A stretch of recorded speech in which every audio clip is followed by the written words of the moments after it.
big thanks to Napoleon Grills for sponsoring this episode. I'm in search of the best steak for Christmas and I haven't found it yet, but maybe this is the one.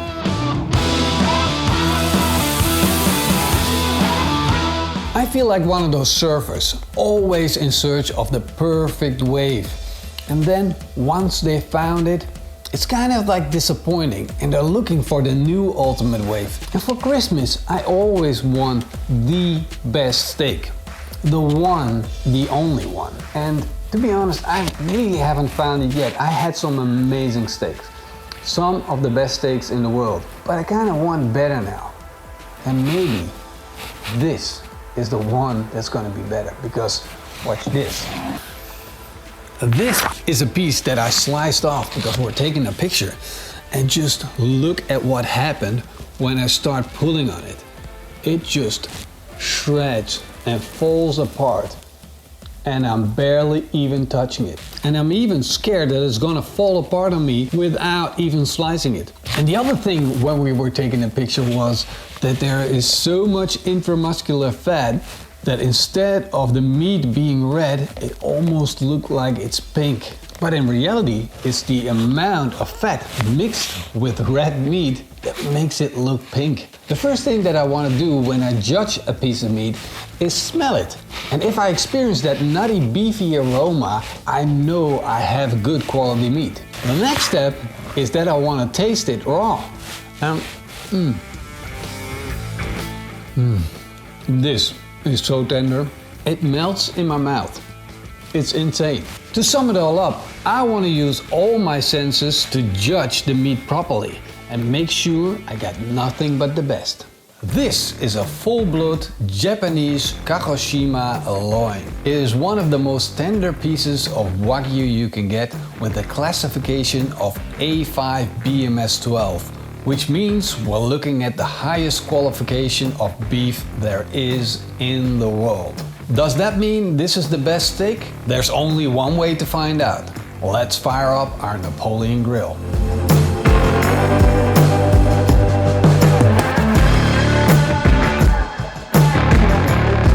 When I'm talking about cooking a thick steak like this, I want to make sure I've got it properly cooked first before I start searing. That's why I'm going to use the reverse steak method.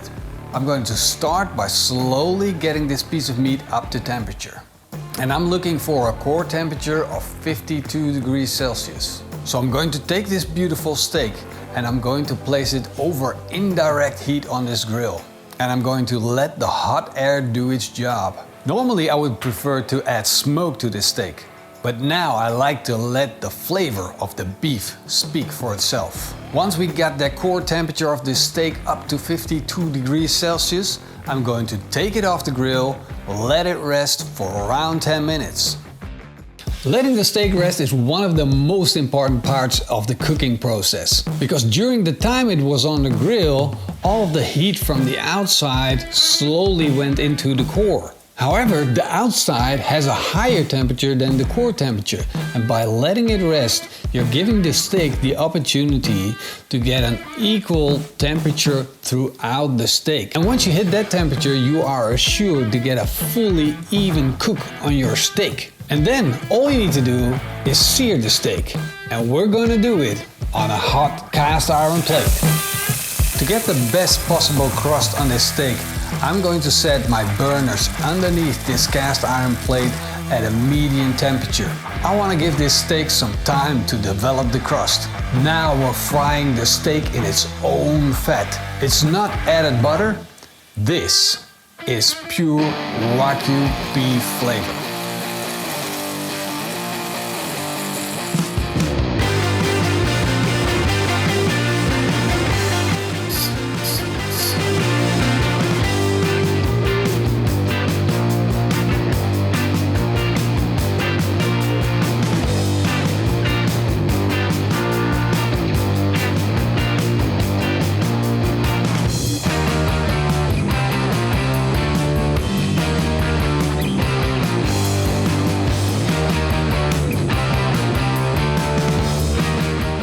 Dude, Yeah, read what it says. that I'm not hungry. Good. Yeah, That's right. I knew it'd come in handy one day. I knew it. How do you feel right now? Hungry. I knew it. See, it's not really true. It's all one lie. It's a scheme. You grab a piece, I grab a piece. The first thing that I want to show you guys is how this thing is already falling apart. This is so tender, and you saw it before I started cooking. There we go. Whoop. No knife, no fork required. That is... You don't need much salt. I mean, it's almost a crime to add salt. It's so perfect. It is already flavorful. Don't you ever dare season this steak up front. Because what happens if you season that steak up front, you're basically changing the flavor of the steak. You're not enhancing it anymore, you're brining it. You're doing a dry brine. I don't want you to do it. If you want to season your steak up front, and I say if, just do it straight before you start grilling. Not the slow cooking process, just before the grilling. But my preference is use pyramid salt. It's a light sea salt, it has a pyramid shape, and when you put it on your steak, it instantly melts. So it kind of already disappears before you start biting into it. Now this is gonna be my Christmas steak. It's absolutely perfect. But what are you gonna be cooking during Christmas? Remember that time that you did Alexander the Great's favorite dish? It was a lamb.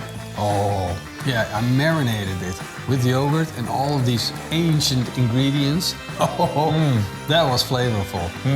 I think actually it's a great idea using lamb for Christmas. However, it's not in season. No. Lamb's gonna be in season around April.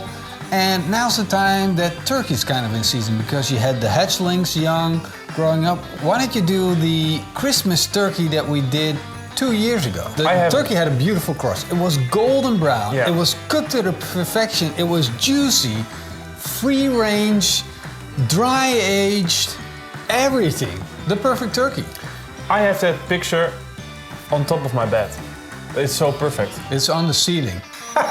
Yeah, that's what we get off. But okay, I know that you like turkey, but I'm not a turkey guy. If we're going for a recipe that's in this season, then I will go for the crown. The crown? The crown. Best part of it was actually the aesthetics, because it was so beautiful. The crown was all about the show, but what I actually really loved about the crown was the mashed potatoes in the middle. Most of the deer that we get is from our butcher, a local butcher, and he gets the best deer ever, and it's locally shot, and it tastes better than beef. Yeah. Shout out Gert-Jan.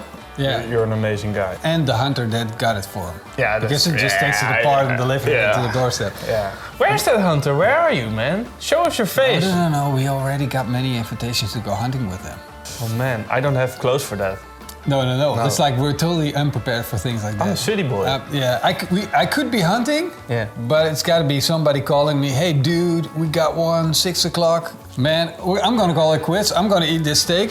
Hope you guys enjoyed this. Now you know what Morsten's gonna be cooking. What are you gonna cook?